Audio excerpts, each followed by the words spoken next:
Hey, good day to all you YouTubers. Good day to all you alternative thinking, life loving maniacs. Welcome to another episode of Vandweller.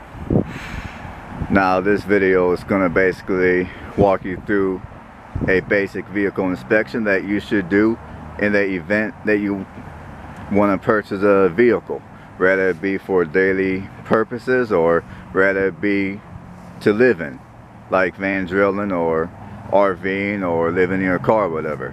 Now, obviously the best thing to do is to take the vehicle that you're interested in to your local mechanic and have them check it out. That's the best thing to do. But in the event that that's not feasible for one reason or another, I'm just going to give you a basic walkthrough of things that you can check for yourself before you purchase a vehicle. Now, these principles are going to apply whether you're purchasing a van, a car, a truck, or even an RV. Except with an RV, of course, there's going to be some extra things that you should be mindful of. So here's the walkthrough. Now, first of all, when you approach a vehicle, you're going to want to bend down and check the bottom of the vehicle. Make sure there's nothing dripping, no oil or transmission fluid or antifreeze leaking. So that's the first thing you're going to want to check when you approach the vehicle. You're going to want to duck down and check the bottom of the vehicle. Then after you do that, you're going to want to look at the vehicle straight forward. Make sure the body is even. Make sure the vehicle is not leaning from one side or another.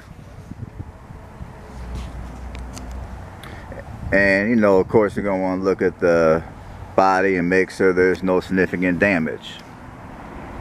And then as you approach the vehicle,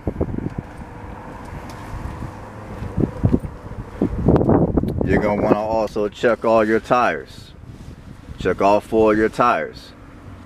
Number 1, make sure they're air to proper air pressure. Now, if you got an air gauge, you can test the tires right on site. If you don't, then you can do a visual and just take a walk around the vehicle. Make sure the tires, number 1, make sure all the tires are all the same size. Number 2, make sure if the front tire is Goodyear, make sure the other 3 tires around the vehicle are also from Goodyear. Because if the tires are mixed match, you know, chances are the person who may have owned the vehicle may have not taken good care of it. Or they may have threw on, you know, cheap, low quality parts, which you want to be mindful of whenever you're getting ready to purchase a vehicle. And when you check your tires, also check the depth of the treads. And after you do that, you're going to want to ask the owner how old the tires are. You know, typically they should be able to tell you the age of the tires. And another thing about tires, you're going to want to look for dry rots.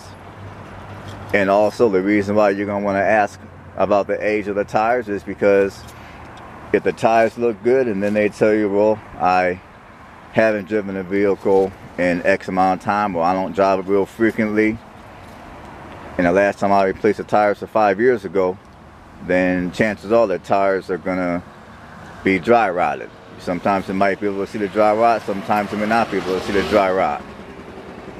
So definitely check all your tires. Ask all the questions about tires. The biggest question to ask is, how old are the tires? Now, if the tires look good and they're over, I would say, 3 years of age, then automatically assume that you're going to need to replace all your tires. After you check your tires, you're going to want to go inside the vehicle and pop open the hood. Now, as soon as you pop the hood open, before you start the vehicle, you're going to want to check your battery. You know, make sure there's no significant amount of corrosion that you can see with the naked eye.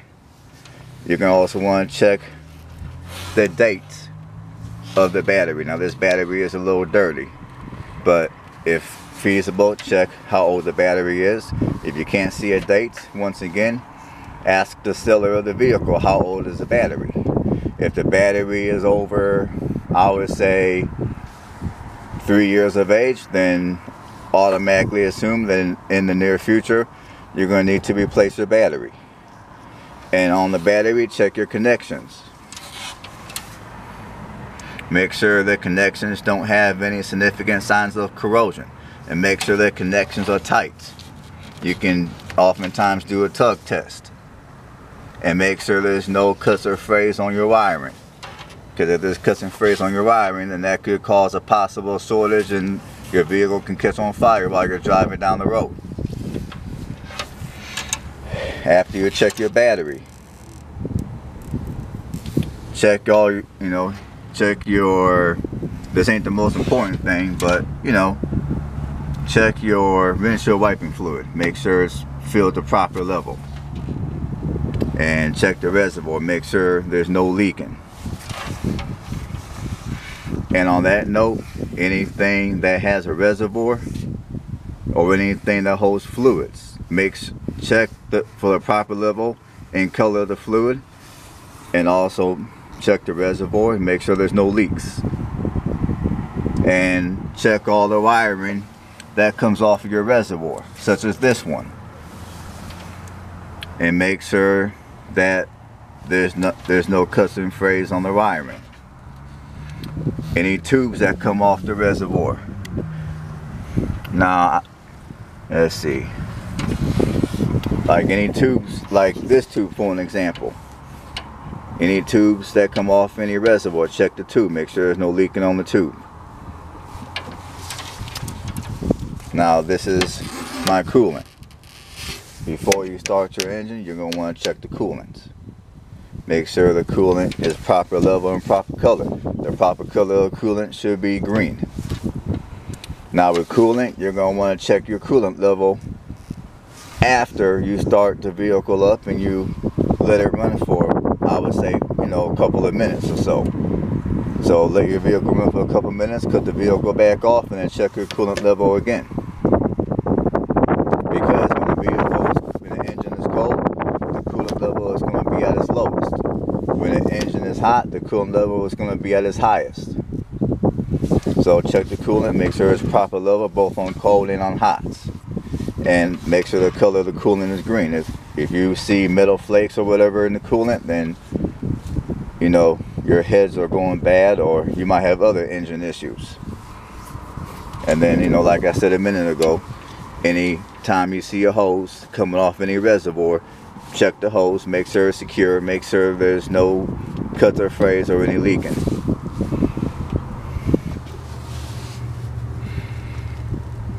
Let's see here. Check your oil. Pull the dipstick out, pull out your dipstick, wipe it, and then put the dipstick back in, and then pull it back out. And then checking the oil,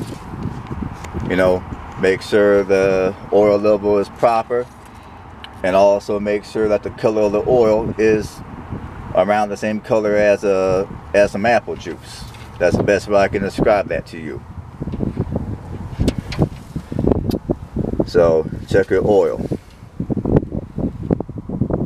And after you check your oil, let's see. Well, here's the power steering. When you check your power steering, you're going to want to make sure it's proper level and proper color. Now the power steering is going to be a dark brown.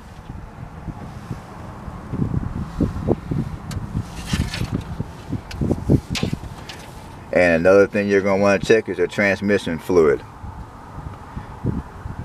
Now, honestly, it's been let's see, where's the transmission fluid at?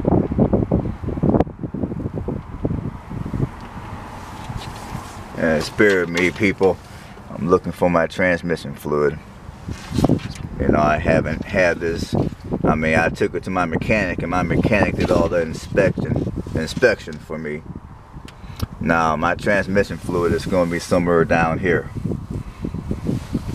So However, when you check your transmission fluid, by the way, if you don't know where something is at, like the transmission fluid for an example, ask the seller. And then once you locate the dipstick for your transmission fluid, check your transmission fluid for, make sure it's proper color, proper level. The color of the transmission fluid should be red. Once again, if you see any metal flakes in the transmission fluid, then there's something going on with your transmission. So check your transmission fluid and make sure all that is up to par.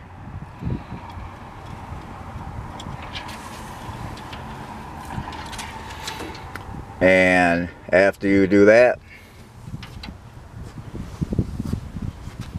jump inside the vehicle, start the vehicle up. Once you start the vehicle up, have the seller go inside the vehicle and rev it up a couple of times.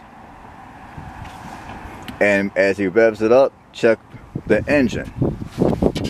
If the engine does a whole lot of shaking and moving, then there's something going on with the engine, or maybe it could be that the engine mounts are loose.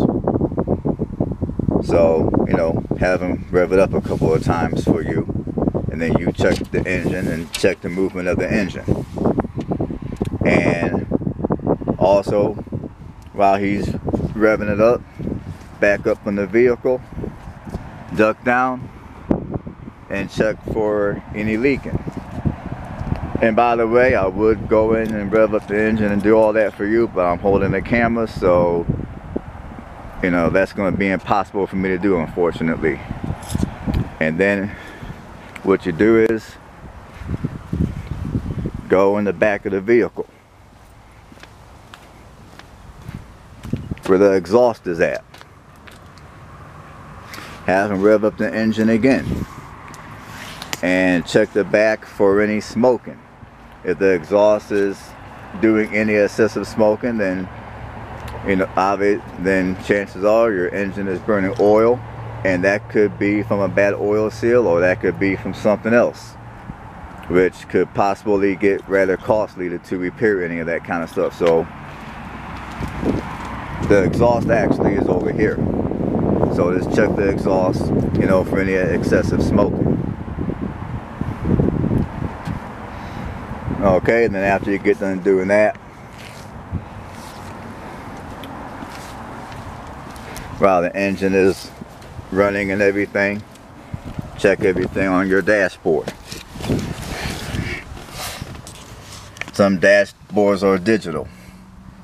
You're going to want to check the mileage on the vehicle. Now, preferably, if I were to purchase a vehicle, I would not want to purchase anything beyond 150,000 miles. So check your mileage and rev the vehicle up a couple of times and make sure your speedometer works. Make sure your speedometer works, and also keep an eye on your temperature gauge to make sure when you rev your vehicle up, the engine doesn't get hot. And also make sure no check engine lights come on, because if a check engine light comes on, it can be something as simple as a computer glitch, or it could be something significant. So you want to check your dash, rev the engine up a couple of times, and as you rev the engine up a couple of times, you're going to want to check all your gauges and make sure everything is proper. Then you're going to want to jump down to your climate control. Check the heat, check the air, check the defrost, check your vents, make sure all that stuff is going.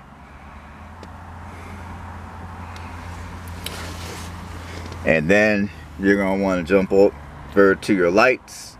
You're going to want to check your interior lights. You're going to want to check all your interior lights. That's something I can do.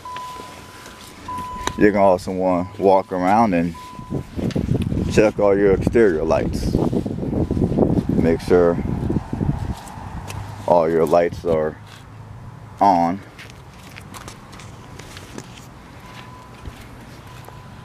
Just walk around the entire vehicle, check all your lights, make sure they're on. Now, assuming that you got the seller available, you're going to want to have the seller jump in the vehicle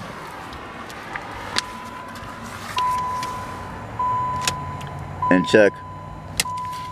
Now, I'm not going to be able to do this because I'm by myself with the camera here, but assuming that you have assuming that the seller is with you, you're going to want to have them check the signals, your left and right signals, along with your hazard lights. So your left and right signals along with the four-way hazards, both in the front and also in the back of the vehicle. And while you're at the back of the vehicle, have the seller step on the brake pedal. And then when he steps on the brake, check to make sure your brake lights are working. And then when you get done doing that, just take another walk around the vehicle, check the body, check for any significant body damage. Because any significant body damage could signal that the vehicle may have been driven hard, or the vehicle may have been involved in a serious accident.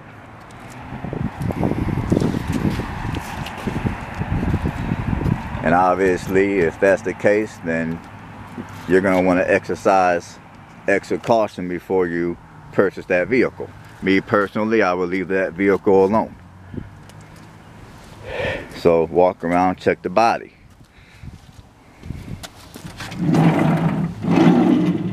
After you check the body, cut off the engine and go back to the front of the vehicle and check your coolant level, and take another quick look at your engine. Make sure there's no smoking or any unusual odors coming off the engine.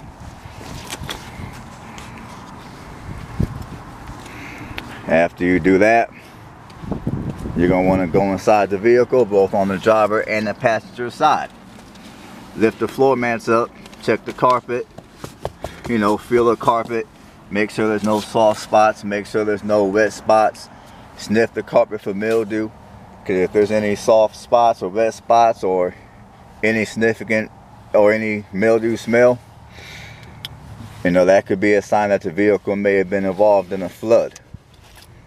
And if the vehicle has been in a flood, me personally, I wouldn't touch the vehicle. I wouldn't even touch it. I'll just keep on walking and look at something different. Because when a vehicle is in a flood, there's way too much damage that water could have done to the vehicle that you may not know right away. And also, when you come to the back of your vehicle, do the same thing. Look for water spots, look for soft spots on the floor, and smell for